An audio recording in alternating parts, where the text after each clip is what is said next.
Welcome to the Never Been Promoted podcast and YouTube channel. I'm on a mission to help you cut the tie to all the things that are holding you back so you can unleash your entrepreneur. Hey, welcome. It's Thomas Helfrich from your host here from Never Been Promoted. Thank you for joining in today and to the live broadcast. Today we're going to do some new things around dogs. We're going to meet with Kerry Cooke. She's the founder of Tail Chasers and inventor of Spleash, and she's revolutionizing how we walk our dogs, which I'm a cat owner, not a happy cat owner. I don't have a dog, but I have questions because I drew up dogs. But she's going to tell us all about it. See if it's a dog-eat-dog world in entrepreneurship. See what I did there?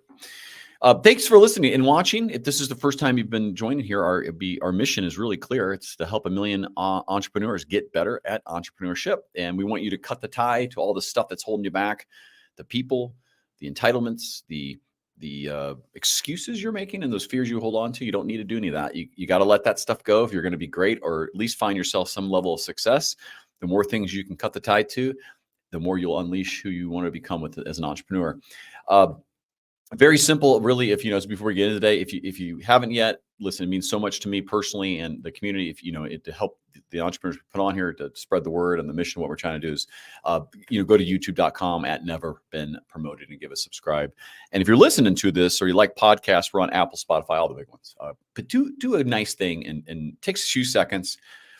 Do a 5-star review. It means so much for us, and it means a lot to me to do that. And if you don't like something, you can just, come to me on LinkedIn here. I'll put it on the screen, linkedin.com/n or Thomas Helfrich, and tell us how we can improve. And I will actually listen and reply. I'd love to hear your feedback. Before we get in right here, though, any more shameless plugs? Let's bring Carrie to the stage. Carrie, how are you doing today? I'm doing great. Thanks, Thomas. Thanks for having me on.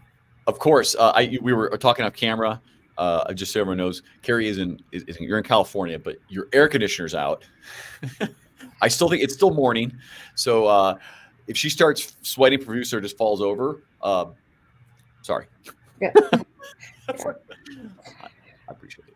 I'll sweat through it. No worries. You just sweat right through it. And it's 95 degrees in my studio. So I feel for you a little bit.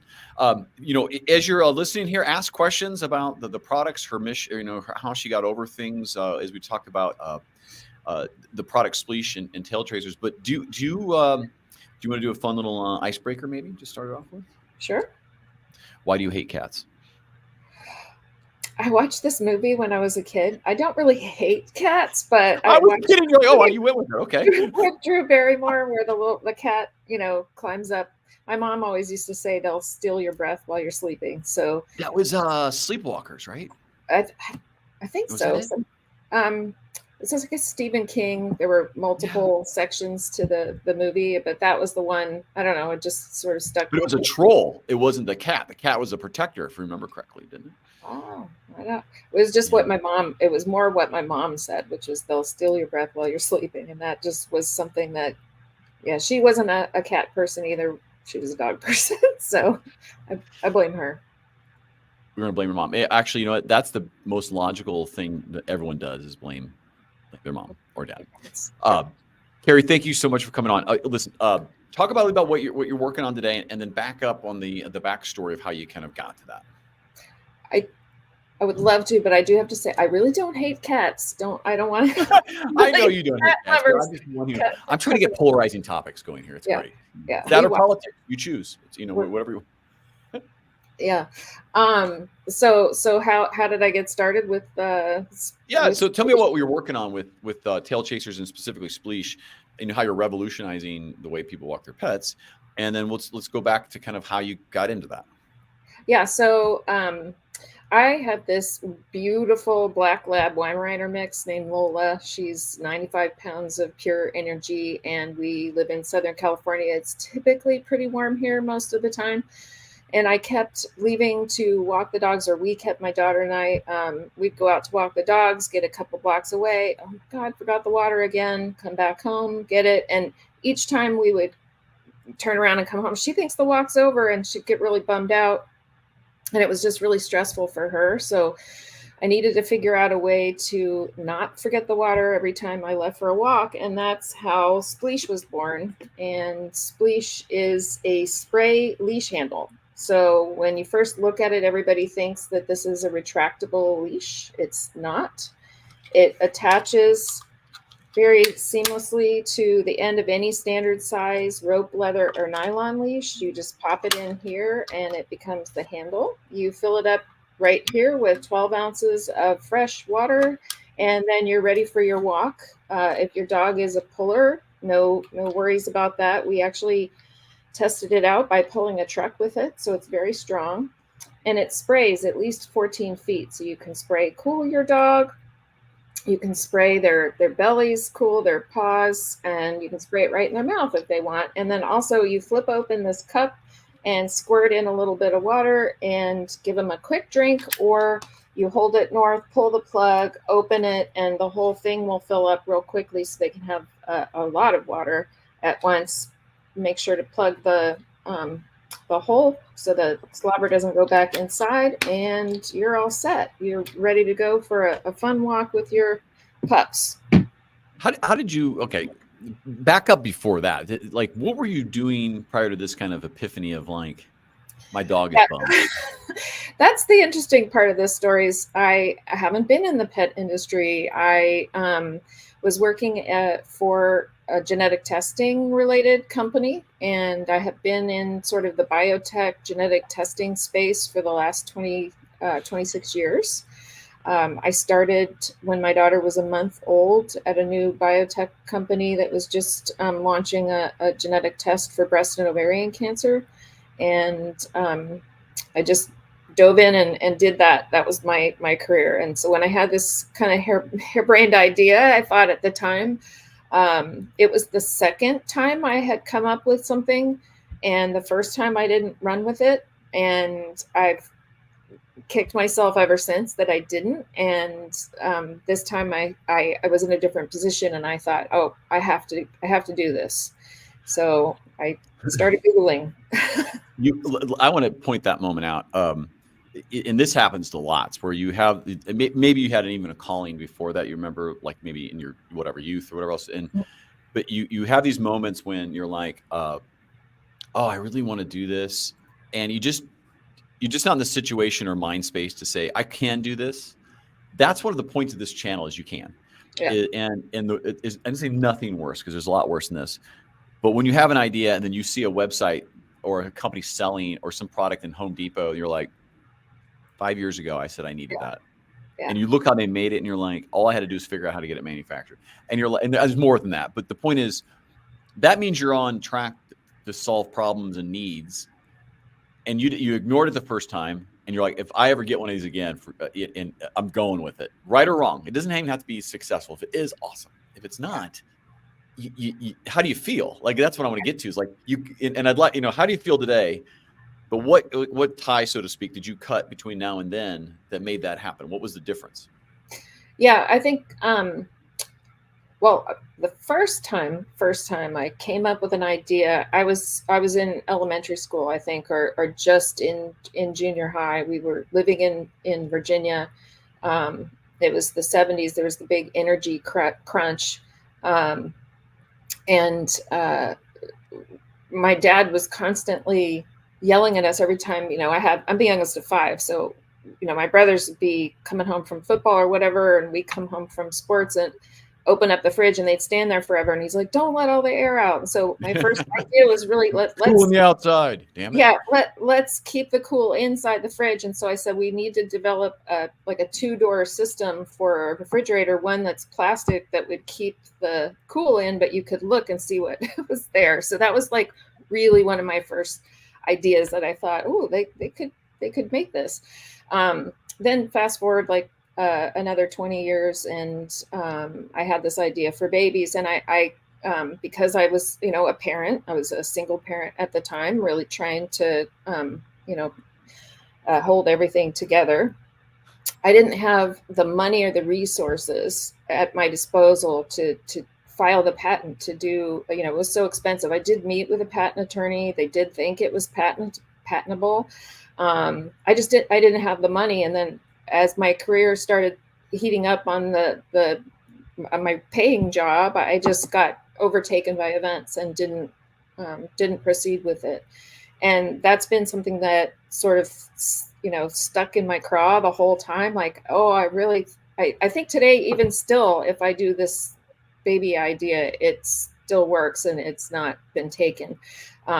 Now I just have all my money sunk in on the dog products, or getting this one off the ground successfully so that we can bring the next ones to the forefront. So I don't think you're going to stop, right? I think you're going to continue over and over. In developing this, go through it. Like, what were the things that were really difficult? Like, what were you worried about initially? And then what were actually then, what ended up being, that actually wasn't a big deal. What was a big deal was this, or stuff like, oh my God, I didn't even know about that. What were some of those? Yeah, well, you see shows like Shark Tank, and these entrepreneurs walk out and they say, their spiel, and they get questions peppered to them. And as an armchair quarterback, you can sit there and say, well, that's easy to do and that's easy to do. But, when you're really doing it, when you're really seeing how complex all of these different layers of things are that you have to get prepared to get a product to market, that's a whole another level. Just understanding, so there's e-commerce, and that's a whole nother world of technology that you have to wrap your arms around to be able to be, have a presence in e-commerce. One of the first mistakes I made was deciding to build my website on Squarespace. And Squarespace is great, no hate from the Squarespace lovers out there, but it's really not as equipped as Shopify is for really large e-commerce activity and supporting all of the marketing and plugins that are involved. And I didn't have any idea about that when I started out. So that was really something that was an eye-opener for me. We a couple of years ago switched from Squarespace to Shopify. But was that, let me ask you that, was that a hard I mean, because when I hear switching anything in web, I get puckered up because I'm like, yeah. I'm paint. It's like my neighbor, he's getting his stucco redone on his house, right? And I'm like, I was talking to him, like, don't you love paying for stuff that you already had? Yeah. Like, he's like, yeah, I love really expensive projects. When I get done, you don't realize you did anything. How, like, okay, but that's a really big moment in entrepreneurs' moments when you have to make these investments. You just, God, I don't want to do this because it's just expensive. Yeah. Tell me about that a little bit, because people delay that forever and it ends up costing them way more, is what happens when Yes. Yeah, that's true. And I did sort of torture myself with the thoughts of moving from one platform to the next.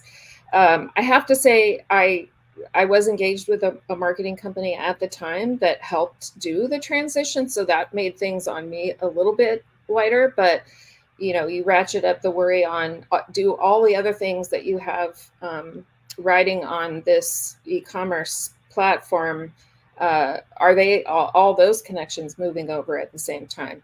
And making sure that everything gets plugged in appropriately. It's stressful for sure. But as far as the financial burden of doing it, it was not as bad as sort of making sure that when we got to the final design of the Spleash, that this was something, because paying for the molds to be made for this, it has 12 molds. And when you're manufacturing a product, you're buying the molds, you're making it so that it can be made again. And then really pre-planning for making family molds, and so that you can make in mass. It's just a constant investment in that type of equipment, which is are you producing overseas? Yes, we are. We work with a company here in Carlsbad I can walk to, which is amazing. And they own the factory in Taiwan where it's being produced, and it's a very closed facility. So they've really taken great care to make sure we don't get knocked off. And I think this product is actually, it seems so simple when you think of, oh, well, when I first thought of the idea, the first thing I did, I ran to Google, I searched if it existed. Of course, I didn't find it. I looked on Amazon, 20, 30 pages deep, couldn't find anything like it. And then I bought a squirt gun off Amazon and duct taped it to the end of my leash just to see if it would be useful. Like, would I use this thing out there? So okay. So I love that. And let me extrapolate that to people. You have an idea, you go spend a ton of money on a website and a back end system without first even testing if anyone wants it or it could be used. Yeah. Like my little daughter, like I love her. She's such an entrepreneur, and she's always like, I want to make bracelets. I want a website. I was like, make a list of your friends who you could sell it to first. And she gets, I don't want to, and she gets upset sometimes. She's like, I want you to be supportive. I'm like, but just make sure people want to buy it first. And if they do, go make a whole bunch. And it's like, let's go out there. Let's see if it's useful in some ugly duct tape Home Depot fashion, Home Depot dad or mom fashion. Anyway, I love that you did that because you probably saved yourself so much money just by because if it was like the most impractical thing ever, the dog didn't actually want it in a bowl still, you'd be like, you know what, might as well just make a floating bowl and bring a water bottle in or something. Right. Yeah. And testing was a really big function all along the way. But really, when I had the idea, was every do you have a dog? Every person that I met, do you have a dog? Would you think this would be useful?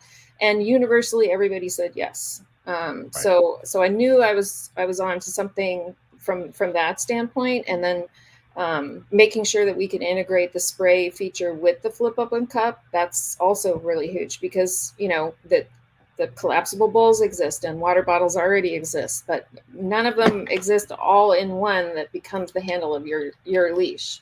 So that eliminates the number of items from 3 to 1 that you have to carry.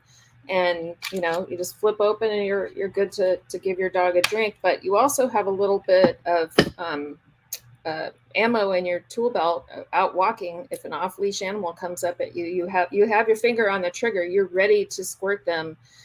You aim at their face, and if you get them right on the face, the first thing they do is shake their head. So it buys you a little couple seconds to pick up your smaller dog and change direction, or just get ready for the oncoming dog. But you have 14 feet to start spraying them, and it usually freaks them out. It does. Yeah. Oh, yeah. I know bicyclers do that. They carry 2 water bottles, one for drinking and one of the little salt water in it, just in case you need electrolytes, but also it stings a little bit more. So yeah, they don't like it. The animals don't like it.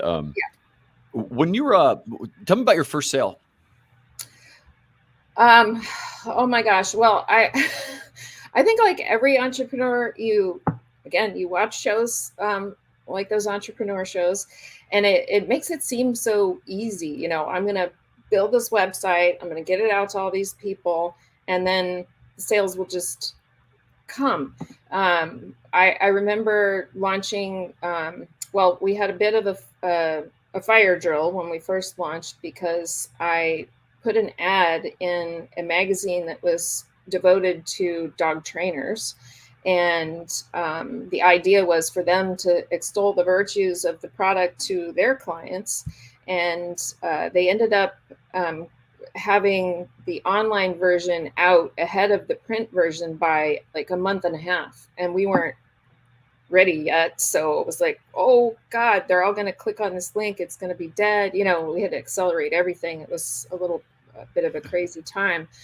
But it's always way harder to find the people that are interested in buying it out there and they don't know you from a hole in the wall. So you have to build that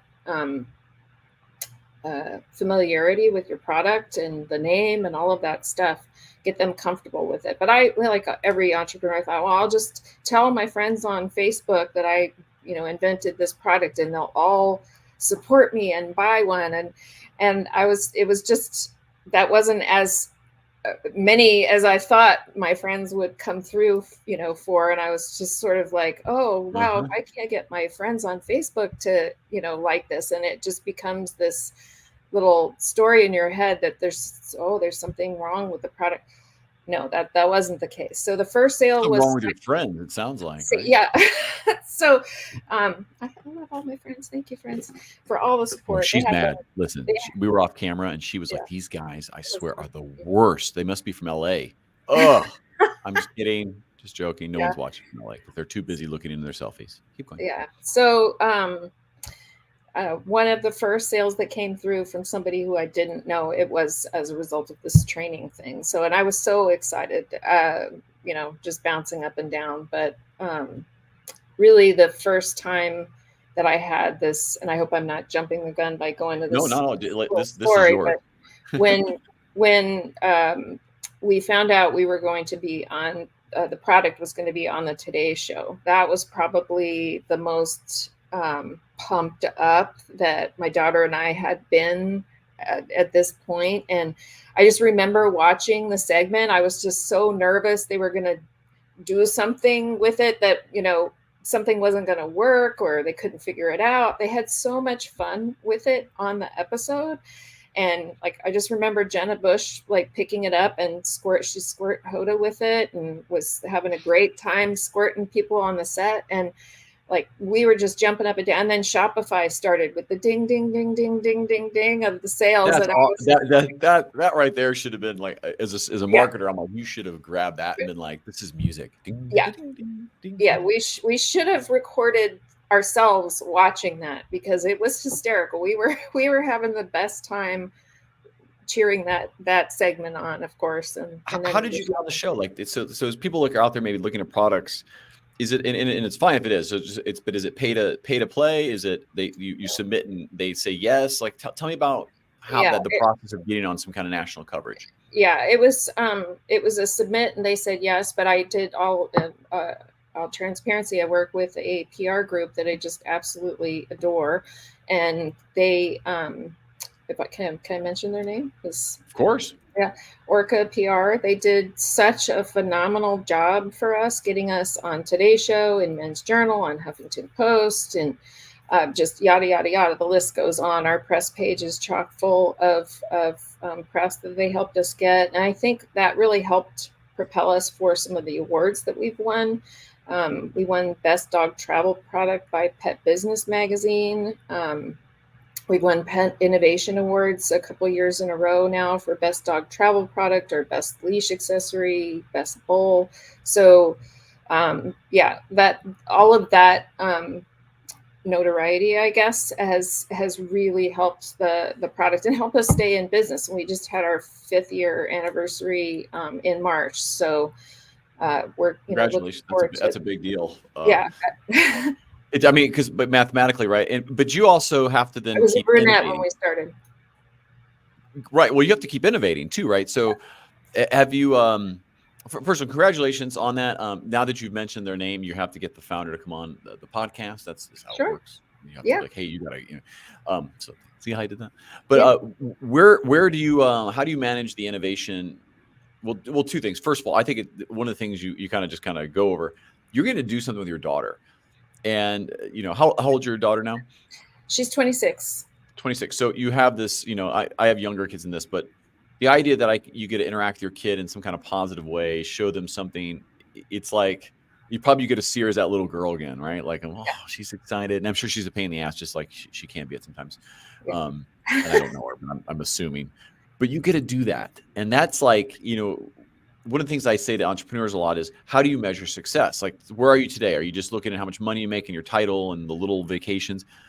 But in your entrepreneurial world, are you measuring success by, you got money, maybe you got a family component, you've got maybe a wellness component, maybe a faith component that you didn't have before, and just free time, headspace component. Yeah. Was that an intentional thing? I want to do something with my daughter, or was it just like organic based on the situation that it involved to find it?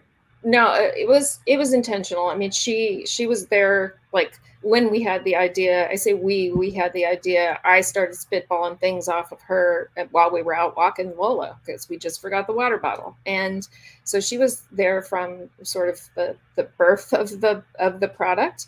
And she, during the pandemic, she got laid off from her job, and I was like, well, we have this whole company we're setting up, and like, why don't you just be our creative director? And it's just worked out so wonderfully for both of us. I think it's given her a lot of freedom to do and pursue things that she wants to pursue. She really loves dog, has always loved dogs, and she's very creative.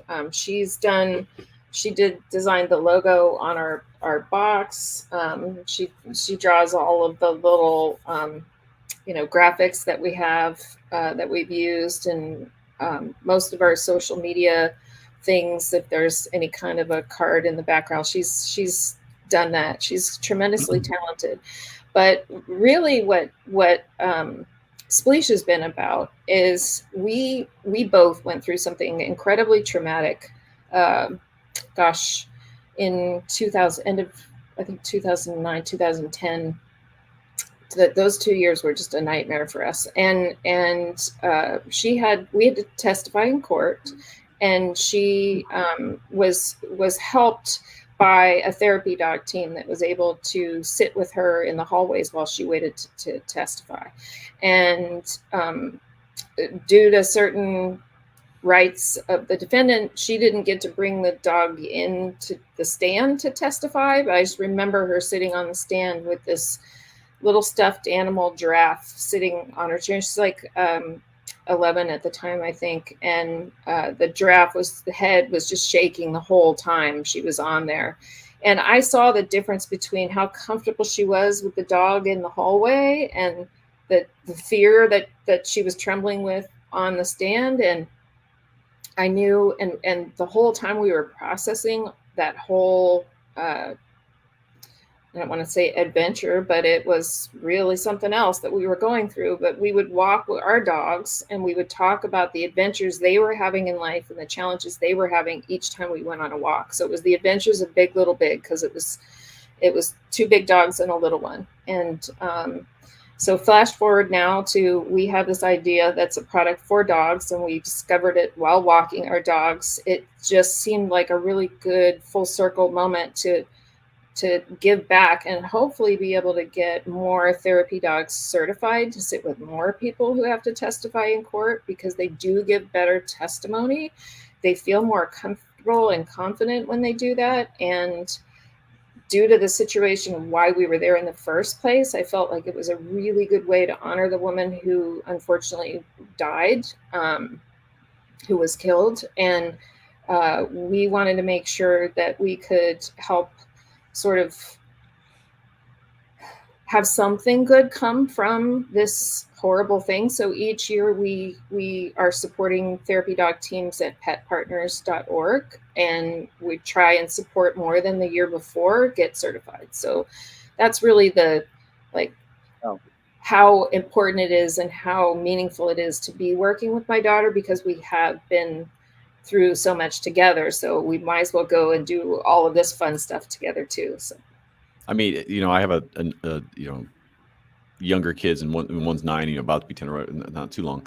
I can't imagine putting an 11-year-old into a courtroom at all, and then having to testify, and given the circumstances, and not, I mean, oh my gosh, I mean, childhood is wrecked in that moment, right? It's yes. You have this responsibility and duty, and you have to go through it, unfortunately. Or I mean, I would think you had to, and without knowing the details, which is probably not as relevant as the fact that you had to go through it. Yeah. That origin and that driven purpose is extreme, right? Most people don't have that kind of deep-seated piece. Did you ever worry, I guess not worry is the right word. If this doesn't work out, you still would probably find something else in the space to go solve together. And you probably still will. Because there's a deeper bond and meaning behind it. And it's something that's not exactly I was crossing a road and, I tripped my ankle kind of level of, and I never wanted to do that again. This is deep. And this is something that's actually embedded in you both. The fact that, it's almost therapeutic, sounds like, to deal with it in this way, to kind of expose it. So I'll be quiet, but I'm blown away by that. Thank you for sharing. It's I'm sure not easy still. Yeah, no, it's been, one of the toughest. I mean, we both are alive, and we're thankful to be alive. And unfortunately, two kids lost their mom, and we, want to be sensitive to everything that they've gone through and are still going through. But at the same time, we wanted to make sure that we could, as I said, honor her life and creating something positive out of this totally horrendous situation. And I know we're in touch with her mother, and she's just incredibly thankful that we are doing this for Jennifer's her name, and just make sure that people are more aware. And domestic violence is a really rough thing to go through, and it's something that until you sort of are deep into it, you don't even realize you're deep into it, and then you sort of wake up and go, God, this is all happening. So it's important just to be strong and to keep moving and to keep making goals for yourself, and think positively about how you can turn something really, really horrible into a learning opportunity, and not make the same mistakes again. So there's a lot of growth and learning that has come from this whole experience, and Spleash is one of the best things for us that has helped us sort of really put our heads down and work together on a project that we love. And what's with dogs, what's not to love? I mean, aside from picking up the poop and some some of the not fun, cleanup things that you have to do as a pet parent, but they're just, the unconditional love that dogs give you is so healing, and it's such a wonderful thing to make dogs happy and healthy. And so hydrating them and helping keep them clean while you're out traveling, and all of that it all feeds into this same thing, and it makes us both feel very proud that we've done it and we're doing it together. It's wonderful. Thank you for sharing all that. Listen, tell me who, I mean, obviously any dog owner, I would think, gets a hold of you here. Take a few minutes just to, tell people how to get a hold of you, any offers and things like that. Just, people don't, if you're listening here, have a listen. I have one more question for you after this. So. Yeah.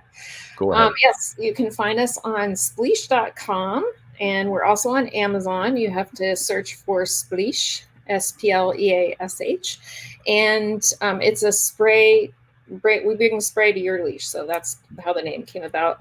And we're offering all of the viewers of the Never Been Promoted podcast to 20% off using the NBP20 code on our website. Love it. Thanks for doing that. It's very kind.